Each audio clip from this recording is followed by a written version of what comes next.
新鴻基發展嘅錦田北項目千餘，成個屋苑就3座，提供566伙，預計嘅收樓日期係2027年嘅5月17日。呢個項目最主要買個環境同埋屋苑嘅配套，尺價就12000去到14000蚊。交通嚟講比較劣勢，將來會有個後頭就會好少少。呢個規劃已經講咗好多年，實質見真章仲需要一段頗長嘅時間。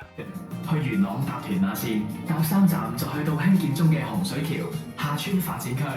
即係去邊度返工都方便啦。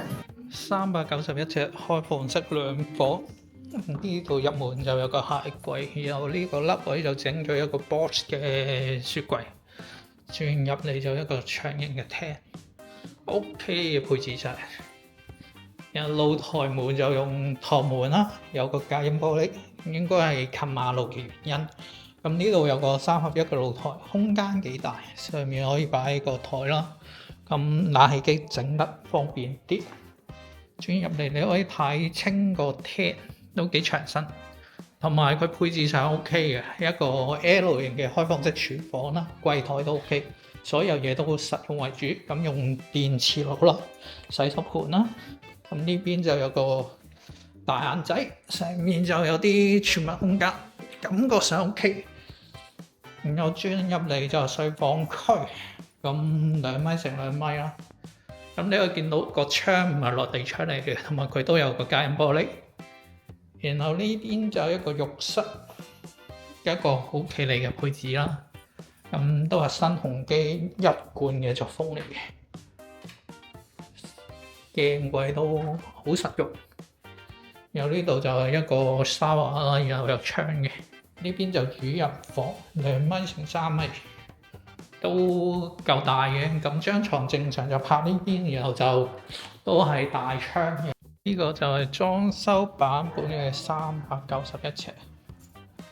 咁你會見到啦，入門有個鞋櫃，然後擺咗個雪櫃，咁都幾 OK 嘅。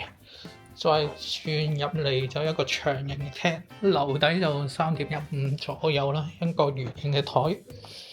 呢個圓形嘅台就細得滯，然後就梳化電視啦，然後就3合1嘅露台啦。佢就呢度有膠板，但係膠樓就唔係呢隻。OK。咁呢度就一個 L 型嘅開放式廚房，咁都係小巧精緻實用。上面就啲儲藏櫃，然後就一個爐，一個水手台，有房啦。咁就佢拆咗牆身，做咗少少。呢邊就主人房，主人房就大間少少 ，OK 嘅。個衣櫃就鏤空咗，我估下面擺行李箱。如果浴室呢邊都改動上就幾大，當參考啫。正常買新樓就唔會改嘅。